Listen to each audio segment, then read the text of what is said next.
Shah news में आपका इस्तकबाल है। ताज़ा तरीन खबरों के लिए देखते रहिए शाह न्यूज। గత 16 నెలలుగా సీసీ రోడ్లకు కావచ్చు, డ్రైన్స్కు కావచ్చు, పార్కులకు కావచ్చు, కమ్యూనిటీ హాల్స్కు కావచ్చు, లేదా ఇతరత్ర పనులకు దాదాపుగా 250 కోట్ల రూపాయలతోటి పనులు జరుగుతూ ఉన్నాయి.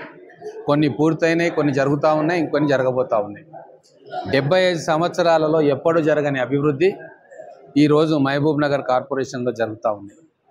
కాంగ్రెస్ ప్రభుత్వం అధికారంలోకి వచ్చిన తర్వాత మెయిన్ రోడ్ల మీదనే అభివృద్ధి కాదు, ప్రజలు ఎక్కడ నివాసం ఉంటున్నారు అక్కడికి అభివృద్ధి ఫలాలను తీసుకుపోవాలి, అందజేయాలన్న ఉద్దేశంతో ప్రతి కాలనీలో, ప్రతి బస్తీలో కూడా ఈరోజు డ్రైన్లు కావచ్చు, రోడ్స్ కావచ్చు, కమ్యూనిటీ హాల్స్ కావచ్చు, ఆ ప్రాంతంలో ఏ అవసరం ఉన్నా కూడా ఆ అవసరాన్ని తీర్చే విధంగా మేమందరం కూడా పనిచేస్తూ ఉన్నాము.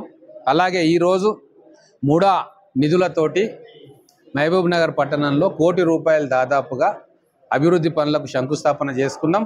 ఈ ₹1 కోటి పార్కులు ఉన్నాయి. అలాగే ఇక్కడ గొరెకాపర్ల సంఘం, జిల్లా సంఘం భవనం కూడా ఉంది. అలాగే సీసీ రోడ్స్ కూడా ఉన్నాయి. ఈ అభివృద్ధి నిరంతరం కొనసాగుతుంది.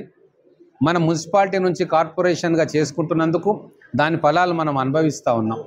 గౌరవ ముఖ్యమంత్రి రేవంత్ రెడ్డి గారు కూడా మహబూబ్ నగర్ కార్పొరేషన్కు అత్యధిక నిధులు ఇవ్వడానికి సిద్ధంగా ఉన్నాడు.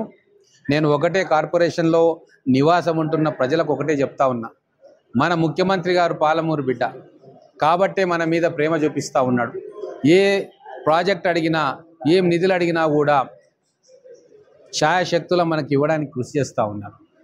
లేక వచ్చిన అదృష్టం మన జిల్లా బిడ్డ ముఖ్యమంత్రిగా ఉన్నారు.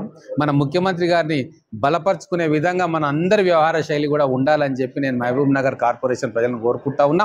రాబోయే రోజుల్లో ఎటువంటి రాజకీయ పరీక్ష మనం ముందుకు వచ్చినా కూడా అక్కడ మన ముఖ్యమంత్రి గారికి బలం చేకూర్చే విధంగా పనిచేయాలి తప్ప వారిని వీక్ చేసే విధంగా మన ఆలోచన ఉండకూడదు, మన కార్యాచరణ ఉండకూడదు అని చెప్పి మహబూబ్ నగర్ కార్పొరేషన్, మహబూబ్ నగర్ జిల్లా ప్రజలందరికీ కూడా నేను మనస్ఫూర్తిగా వారికి విన్నవించుకుంటా ఉన్నాను.